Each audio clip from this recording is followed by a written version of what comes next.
हरियाणा के मुख्यमंत्री मनोहर लाल ने सीबीएसई बोर्ड में 10वीं कक्षा टॉप करने वाली अंजलि यादव से वीडियो कॉन्फ्रेंसिंग के जरिए बात की। इस दौरान सीएम मनोहर लाल ने महेंद्रगढ़ की बेटी अंजलि यादव को बधाई दी।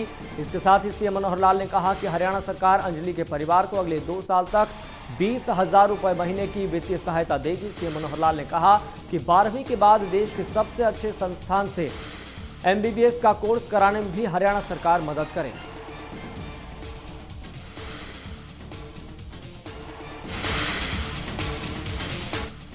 वहीं तो शाम के गांव ढाणी माहू में स्थित गौशाला में सम्मान समारोह का आयोजन किया गया, जिसमें पशुपालन मंत्री जेपी दलाल शामिल हुए। इस दौरान उन्होंने कहा कि सरकार अंत्योदय की भावना से सभी क्षेत्रों का बिना किसी भेदभाव के समान विकास करवा रही है। जेपी दलाल ने कहा कि तोशाम के पशु अस्पतालों और स्कूलों के जर्जर हो चुके भवनों का निर्माण करवाया जाएगा। तोशाम से उनके भावनात्मक लगाव हैं, इसलिए विकास के मामले में तोशाम को पीछे नहीं रहने दिया जाएगा।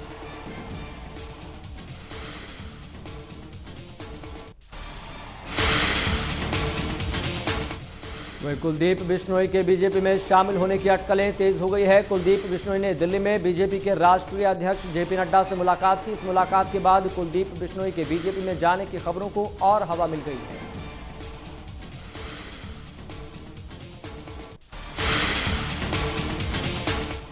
वहीं इससे पहले कुलदीप बिश्नोई ने हरियाणा के मुख्यमंत्री मनोहर लाल से भी मुलाकात की है। सीएम मनोहर लाल और कुलदीप बिश्नोई के बीच हुई इस मुलाकात के कई राजनीतिक मायने निकाले जा रहे हैं।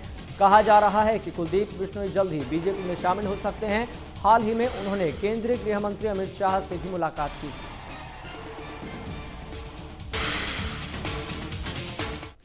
जेवलिन खिलाड़ी नीरज चोपड़ा ने विश्व एथलेटिक्स चैंपियनशिप के जेवलिन थ्रो इवेंट में सिल्वर मेडल जीतकर इतिहास रच दिया है। नीरज इस इवेंट में मेडल जीतने वाले पहले भारतीय बने। उन्होंने 88.13 मीटर के अपने सर्वश्रेष्ठ थ्रो के साथ सिल्वर मेडल पर कब्जा कर लिया। इस तरह 19 साल बाद भारत को टूर्नामेंट में मेडल मिला है, जिसके बाद से नीरज के घर पर जश्न का माहौल है, जहां लोग एक दूसरे को लड्डू खिलाकर जश्न मना रहे हैं। वहीं कुछ लोग नाचते गाते हुए जीत की खुशी जाहिर कर रहे हैं।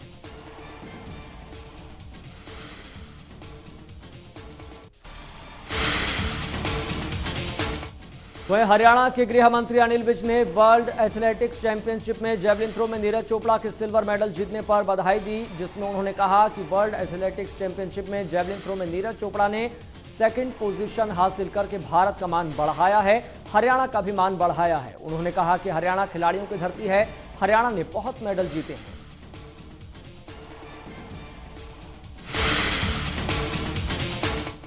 नीरज चोपड़ा की शानदार जीत के बाद उनके पानीपत में स्थित घर में जश्न का माहौल है। लोग एक दूसरे को लड्डू खिलाकर जश्न मना रहे हैं। जश्न का माहौल घर में ही नहीं, उनके गांव में भी है, जहां लोग नाच गाकर खुशी का इजहार कर रहे हैं।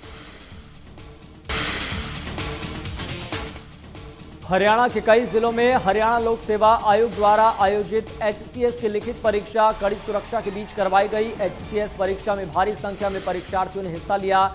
डीएसपी प्रमोद कुमार ने बताया कि इस परीक्षा के लिए जिले के 27 शिक्षण संस्थानों में 41 परीक्षा केंद्र बनाए गए थे, जिन पर करीब 11,760 परीक्षार्थियों ने परीक्षा दी है।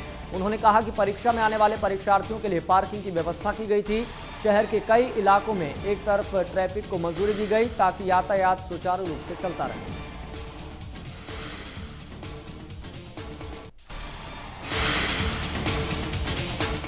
वहीं सोनीपत एसटीएफ की टीम को बड़ी सफलता मिली है। एसटीएफ की टीम ने लॉरेंस बिश्नोई गैंग के शार्प शूटर प्रवीण उर्फ पीके को गिरफ्तार कर लिया है। एसटीएफ की टीम ने शूटर प्रवीण के पास से 2 पिस्तौल, एक 47 बंदूक का जिंदा कारतूस भी बरामद किया है। शूटर प्रवीण के खिलाफ हरियाणा के अलग अलग थानों में कई मुकदमे दर्ज हैं। सोनीपत एसटीएफ प्रवीण से गहनता से पूछताछ कर रही है।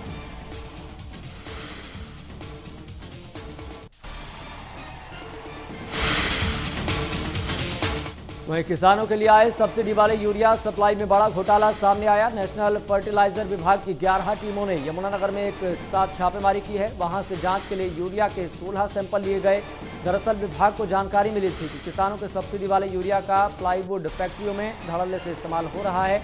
इन फैक्ट्रियों में टेक्निकल ग्रेड यूरिया का इस्तेमाल होना चाहिए, लेकिन फैक्ट्री प्रबंधक ज्यादा मुनाफा कमाने के लिए सब्सिडी वाला यूरिया इस्तेमाल करके न सिर्फ किसानों का हक मार रहे हैं, बल्कि सरकार को भी करोड़ों का चूना लगा रहे हैं।